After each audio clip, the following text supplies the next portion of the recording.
Sahabat TVmu yang dirahmati Allah Subhanahu wa taala, kita kembali pada acara kajian Sirah Nabawiyah, yaitu membahas tentang sejarah perjalanan Rasulullah SAW. Dakwah, jihad untuk dakwah. Tahapan yang kedua dalam segmen ini kita akan bahas bagaimana dakwah Rasulullah SAW secara terang-terangan. Sebelumnya kita bahas tentang bagaimana perjuangan dakwah Rasulullah SAW ketika berdakwah secara sembunyi-sembunyi. Saat ini akan kita diskusikan dakwah secara terang-terangan. Pertama kali menampakkan dakwah. Wahyu pertama yang turun dalam masalah ini adalah firman Allah SWT sebagai berikut. A'udzubillahi minasyaitonirrajim. Wa anzir 'ashirataka al-aqrabin. Wa anzir 'ashirataka al-aqrabin. Allah Subhanahu wa taala berfirman, berikanlah peringatan kepada kerabat-kerabatmu yang dekat. Ini adalah perintah yang sangat jelas bahwasanya Allah Subhanahu wa taala memberikan penjelasan kepada Rasulullah, memberikan wahyu kepada Rasulullah SAW agar berdakwah secara terang-terangan, berdakwah secara terbuka. Bahkan dalam ayat lain juga dikatakan, A'udzubillahi minasyaitonirrajim, fasda' bima tu'maru wa'rid 'anil musyrikin. Demikian firman Allah Subhanahu wa taala dalam Al-Qur'an. Fasda' bima tu'marun. Sampaikanlah apa-apa yang telah diperintahkan kepadamu, dan kemudian berpalinglah daripada orang-orang musyrikin atau orang-orang kafir. Sahabat yang berbahagia, ketika dakwah Rasulullah SAW tentunya banyaknya rintangan-rintangan, cobaan-cobaan yang dihadapi. Hal ini adalah sesuatu yang wajar ketika Rasulullah SAW diangkat menjadi nabi dan kemudian berdakwah secara terang-terangan. Tentu banyak dari kaum kafir Quraisy, banyak dari kaumnya, dari masyarakatnya yang belum kenal dengan Islam, mereka merasa kaget. Dan bahkan ada segolongan dan sekelompok umatnya, manusia yang ingin menghalang-halangi Rasulullah SAW daripada jalan dakwahnya, daripada tugas dakwahnya. Maka sahabat yang berbahagia, permulaan surah Al-Syu'ara yang memuat ayat ini menyebutkan kisah Musa dari permulaan nubuwah hingga hijrah beliau, yaitu adalah Bani Israel. Ketika Nabi Musa, ini adalah merupakan salah satu kisah yang pernah terjadi pada ketika Nabi Musa alaihissalam berdakwah, mengajak Bani Israel untuk beriman kepada Allah Subhanahu wa taala, dan kemudian sampai dia berhijrah dari Mesir ke Palestina. Sahabat TVmu yang dirahmati Allah Subhanahu wa taala, ya, di dalam kitab ini jelaskan bahwa tahapan-tahapan dakwah Nabi Musa ini perlu disampaikan dan diserukan kepada Nabi Muhammad SAW sebagai pelajaran bagi Nabi Muhammad SAW.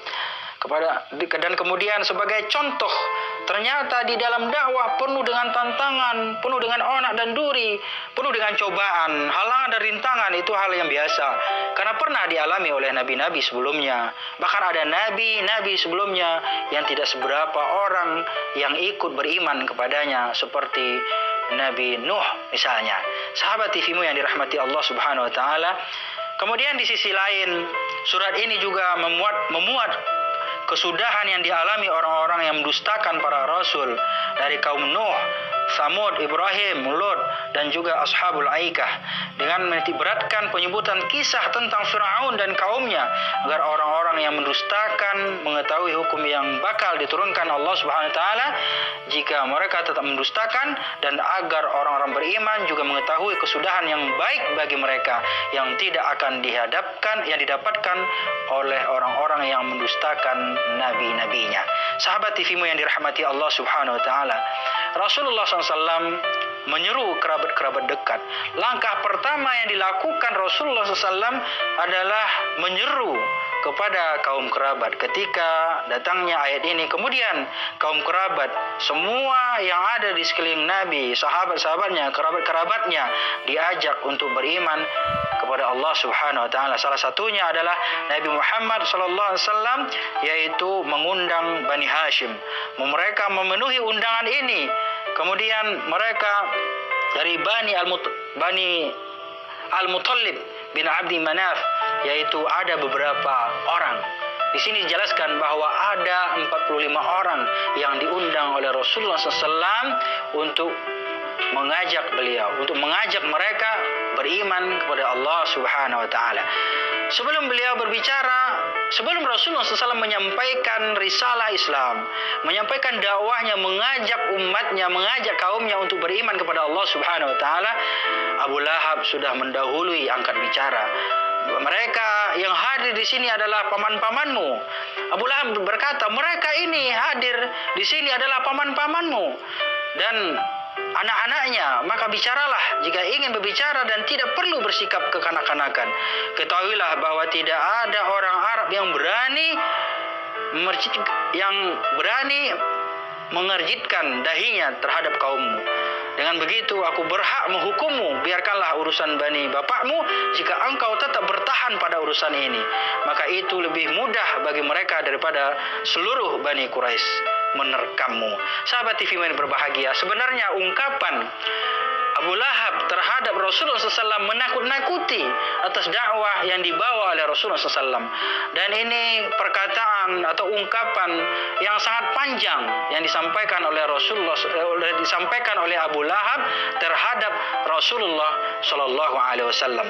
Maka sahabat yang berbahagia, ketika itu Rasulullah SAW pada momentum pertemuan yang berikutnya di atas Bukit Safa, Rasulullah SAW meyakinkan kepada pamannya Abu Talib, karena pamannya Abu Talib adalah orang yang membacking beliau sebagai orang yang pertama yang terdepan membela dan orang yang pertama mendukung dalam dakwah Islamiyah. Kemudian Rasulullah SAW menyeru kepada umat agar mereka itu masuk ke dalam ajaran Islam. Sahabat yang berbahagia, ketika itulah Abu Bakar sangat marah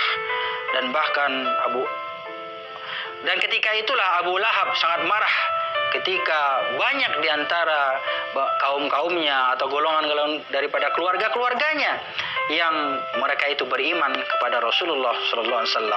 Maka di saat itulah turun ancaman kepada Abu Lahab, sehingga dinamailah dalam surah Al-Lahab, tabbat yada Abi Lahab wa tab, yaitu celakalah kedua tangan Abu Lahab. Sahabat TV yang dirahmati Allah Subhanahu wa taala, demikian kajian kita tentang surah Nabawiyah ini. Mudah-mudahan manfaat bagi kita semuanya. Kita akan lanjutkan setelah jeda pariwara berikut ini.